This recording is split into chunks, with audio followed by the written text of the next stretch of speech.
Bonjour à tous. Alors dans cette vidéo, je vais vous parler du radian. Alors le radian, vous le savez, c'est une unité de mesure des angles. Une unité qui est universelle. Et je vais vous démontrer dans cette vidéo pourquoi cette unité est universelle. Alors vous êtes habitué, vous, à utiliser le degré pour mesurer l'ouverture entre deux demi-droites. Ainsi, un angle droit vaut 90 degrés. La question qu'on peut se poser, c'est évidemment pourquoi 90 degrés. Alors la réponse vient déjà du tour entier. Pour faire le tour d'un cercle, eh bien, quand vous balayez comme ça un cercle, vous avez fait une rotation de 360 degrés. Et 360, eh bien, c'est tout simplement 6 fois 60. Jusque-là, je n'invente rien. 60, eh bien, c'est une base de calcul qu'utilisaient autrefois les Babyloniens dans ce qu'on appelle le système de calcul sexagésimal, c'est-à-dire qu'on comptait par paquet de 60. Maintenant, nous comptons dans un système décimal, c'est-à-dire par paquet de 10.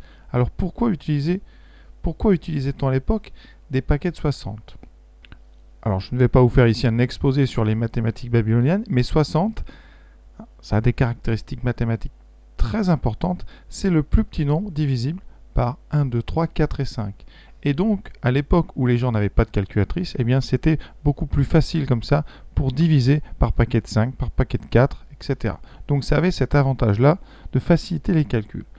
Alors, maintenant, est-ce qu'on pourrait imaginer une façon de mesurer les angles qui serait indépendante justement de ce système sexagésimal, puisque on pourrait imaginer d'autres sociétés qui compteraient avec une base différente, c'est-à-dire autrement que par paquet de 60, et dans ce cas-là, comment on aurait pu qualifier un angle droit. Alors si on comptait avec un système décimal, on aurait pu très bien découper un cercle en 10, inventer un nouveau type de degré, et dans ce cas-là, un tour entier aurait pu faire par exemple 10 quelque chose, et donc un quart de cercle aurait fait 2,5, etc. Bon, alors toutes les mesures qu'on invente ne sont pas toujours pratiques, c'est pour cela qu'en général on garde la plus pratique. Alors le degré est très pratique parce qu'on fait des calculs simples avec, sans calculatrice.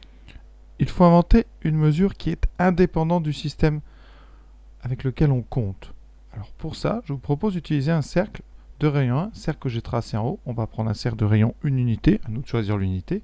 Et on va, vous allez voir, mesurer l'ouverture intérieure entre deux demi-droites uniquement avec ce cercle. Et on utilisera le même cercle pour toutes les droites.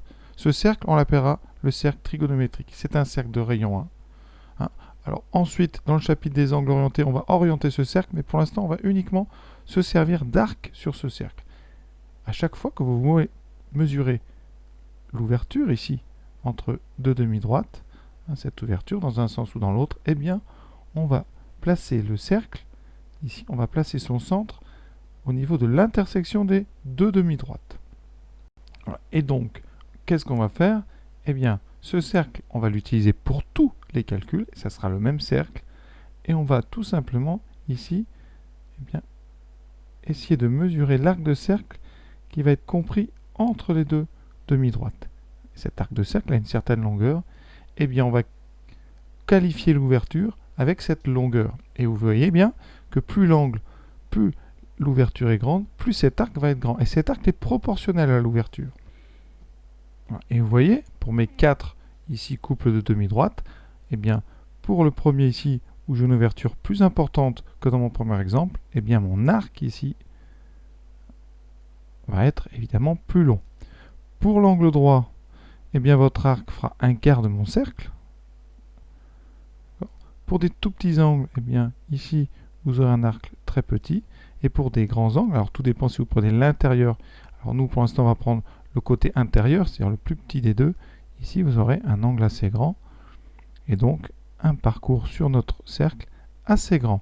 Alors maintenant, je vous propose eh bien, de calculer en fonction de l'angle en degrés, parce que quand même, on va se servir de notre référence en degrés, de se servir de l'angle en degrés et de calculer pour chacun de ces angles, eh bien, quelle est la longueur de notre arc sur un cercle toujours de rayon 1. Voilà, donc un tableau où je vais bien calculer la longueur de l'arc correspondant des angles de 0, 90, etc. degrés. Alors commençons par 0. Si vous prenez donc un angle qui fait 0 degré, aucun problème, vos deux demi-droites seront confondues et donc l'arc décrit sera de 0. Deuxième chose, pour un angle droit. Donc voici un angle droit. vous avez 90 degrés. Et l'arc, si vous mesurez, eh bien, va faire cet arc-là, qui est tout simplement un quart du périmètre total du cercle. Alors, le périmètre d'un cercle, et c'est là que c'est très important, le périmètre d'un cercle, c'est donc 2π fois son rayon. Et le rayon ici, puisque j'ai choisi de mesurer toutes mes ouvertures avec un cercle de rayon 1, le rayon c'est 1, donc ici mon périmètre sera 2π. Donc la longueur de l'arc qui correspond à un angle droit, eh bien ça sera un quart de 2π, on aura donc 2π sur 4. Et 2π sur 4, si vous simplifiez par 2, vous aurez π sur 2. Donc maintenant, un angle droit, eh bien, va correspondre à une longueur d'arc parcourue de π sur 2. Pour 180, eh bien, vous aurez parcouru 2 fois plus, c'est-à-dire un demi-cercle, donc la moitié de 2π, c'est-à-dire qu'un angle plat correspondra à une longueur d'arc de π. 360, eh bien, c'est le tour entier. On a donc parcouru une longueur de 2π sur notre cercle de rayon 1. Et on va comme ça, eh bien, pouvoir calculer avec cet arc, puisque ce qui est très important ici, c'est que la longueur de l'arc va être proportionnelle à l'ouverture. Donc ici, pour 60, eh bien, 60 étant le tiers de 180, la longueur que vous allez parcourir sera le tiers de la longueur parcourue pour 180. Donc vous aurez ici, eh bien, l'angle associé à 60, la longueur de l'arc qui sera π divisé par 3, c'est-à-dire la longueur correspondant à 180 divisé par 3. On est donc dans un tableau de proportionnalité. Donc pour 30 degrés, qu'est-ce que c'est? Eh bien, c'est la moitié de 60. Vous parcourrez donc la moitié. Donc, π sur 3 divisé par 2, qui va nous donner π sur 6. Vous retrouvez ça aussi en divisant 180 par 6. Vous obtiendrez donc π sur 6. Donc, on peut maintenant commencer à faire une définition de ce qu'on appelle le radian. Définition, donc, par rapport... Alors, il y a deux façons de le définir. Soit de façon universelle, c'est-à-dire sans se référer au degré, et une façon, on va dire, terrestre, c'est-à-dire en se référant au degré. Alors celle qu'on donne en général, au départ, c'est celle qui se réfère au degré, puisque c'est la plus facile pour les élèves, puisqu'elle s'interprète de façon très simple. Je vous la donne tout de suite. La définition numéro 1 est donc: le radian est une unité de mesure des angles proportionnelle au degré, tel que 360 degrés vaut 2π radian. Et on note 360 degrés, le symbole degré, égale à 2π radian, dont les lettres sont RAD. Le début évidemment du mot radian. Alors maintenant, on va donner une deuxième définition qui va être indépendante du degré. Et c'est cette définition-là qui rend le radian universel. Alors pour la définition 2, je vais plutôt raisonner en termes de figure. Donc, il vous faut deux demi-droites. Il vous faut tracer ensuite un cercle de rayon, une unité, autour donc de l'intersection de ces deux demi-droites. Voilà. Et on va définir tout simplement le radian.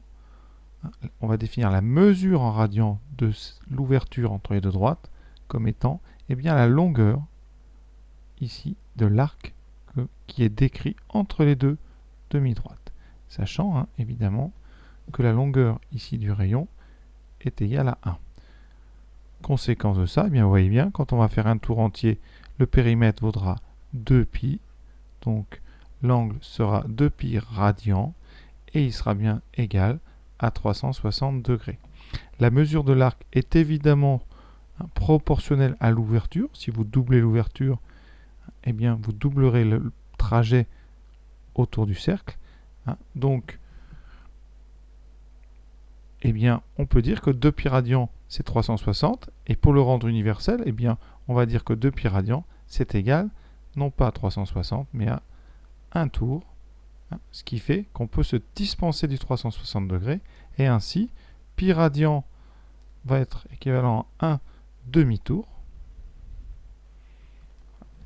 et on va comme ça pouvoir qualifier tous les angles en radians. Exemple, un angle de 1 radian. Qu'est-ce que c'est? Vous avez donc un cercle, vous partez de n'importe quel point de ce cercle. Voilà, donc vous avez ici le rayon qui vaut 1. Et sur le cercle, vous allez parcourir exactement la même distance que le rayon, mais de façon évidemment circulaire.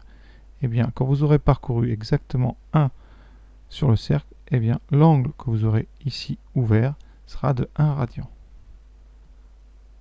Et voilà pourquoi, eh bien, on peut très bien se dispenser du degré et de toute autre unité de mesure pour définir des angles. Et ça, eh bien, c'est tout l'intérêt du radian. C'est d'abord qu'il est indépendant de toute autre mesure et deuxièmement, eh bien, il est relié sur un dessin à la longueur d'un arc et donc ça le rend concret. Je vous propose pour terminer cette vidéo le calcul de la transformation de quelques mesures en degrés en radians. Tout ça avec évidemment la règle de proportionnalité. Donc par exemple 270, on vous demande quelle est la mesure en radians. Point de départ, vous savez que 360 équivaut à 2π. Donc on va, comme au collège, faire un petit tableau de proportionnalité. Vous avez donc 270 qui correspond à un angle X que je cherche, sachant que 360 équivaut à 2π. On fait notre petit produit en croix, caractéristique des situations de proportionnalité, et donc on a 270 fois 2π qui va être égal à x fois 360. Conséquence, eh bien le x qu'on cherche, c'est 270 sur 360 fois 2π. Alors on va simplifier cette fraction. Vous pourrez remarquer que tout est divisible par 90. En haut, c'est 3 fois 90. D'accord. En bas, c'est 4 fois 90. Toujours fois 2π. Et vous pourrez donc simplifier par 90. Il va vous rester, eh bien, 3 quarts fois 2π, c'est-à-dire, en simplifiant par 2, 3 demi de pi. 3π sur 2. On aurait pu faire ça plus intuitivement en remarquant que 270, c'est 3 fois 90. Et donc, avec la situation de proportionnalité, comme 90, eh bien, on sait que c'est un quart de cercle, c'est donc un angle en radian qui est de pi sur 2, vous auriez obtenu, eh bien, tout simplement 3 fois pi sur 2, puisque là, on a un coefficient 3.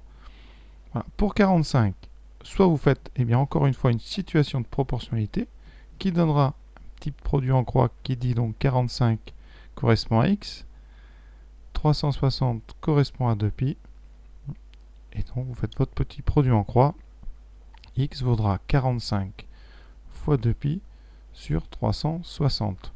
Alors il se trouve que 45, c'est un huitième de 360. Donc ici, vous auriez 2π sur 8 qui correspond à π sur 4. Donc 45, c'est π sur 4. On peut très bien le trouver autrement en divisant l'angle droit en 2. Et donc 90 correspond à 45. Le π sur 2 par proportionnalité correspondra à π sur 4 radians. Pour 120, on peut encore faire notre petit produit en croix, ou alors utiliser directement une proportionnalité qui est évidente ici, c'est la division de 360 par 3. Donc 120 correspondra à 2π sur 3. Alors c'est bien beau tout ça, mais ça garde du sens. Qu'est-ce que signifie qu'un angle vaut 2π sur 3 ? Alors 2π sur 3, voilà, sur le petit cercle que j'ai fait ici, j'ai ouvert l'angle, voilà. Donc on vous dit 2π sur 3 radians. Évidemment, ça ne vous parle pas. Eh bien, malgré tout, ça a quand même une signification. Si ce cercle est de rayon 1, eh bien, ça veut dire que l'arc ici que vous allez décrire le long du cercle pour couvrir toute l'ouverture, eh bien, la longueur de cet arc, ça sera 2π sur 3 fois le rayon ici qui est fait 1, donc vous aurez exactement 2π sur 3. Alors 2π sur 3, qu'est-ce que ça veut dire? Parce que ça c'est bien beau, mais c'est des lettres. Eh bien, vous prenez une machine, 2π sur 3, eh bien c'est 2 fois, à peu près 2 fois 3, 14 sur 3. Vous êtes donc à 6,28 sur 3, qui donne à peu près un 2,80 quelque chose. Conséquence, eh bien si votre rayon mesure 1, votre arc ici va mesurer eh bien 2,8. Donc vous voyez comme ça, ça donne à votre unité, à votre mesure 2π sur 3, une réalité vraiment, c'est-à-dire la longueur d'un arc sur un cercle. Alors si le cercle a un rayon plus grand, eh bien ce 2,8 signifie tout simplement que la longueur de l'arc associé à 2π sur 3 est 2,8 fois plus grande que le rayon. Si vous avez un rayon 2, vous aurez un arc de longueur 2 fois 2,8. Donc voilà ce qu'on peut dire de prime abord sur le radian. Donc deux choses à retenir. Tout d'abord, côté mathématique intéressant, c'est cette universalité de la mesure, qui peut, comme ça on peut oublier le degré, même si vous allez voir qu'on fait toujours référence au degré parce que on est tellement habitué qu'on ne peut pas vraiment comme ça l'oublier. Mais le deuxième intérêt, c'est d'avoir réussi à relier l'angle à une mesure sur un dessin, à une longueur qui elle est quand même concrète. Donc voilà, alors j'espère avoir été assez clair. En tout cas, j'espère que ça vous a plu et à très bientôt pour la suite de ce cours passionnant de trigonométrie.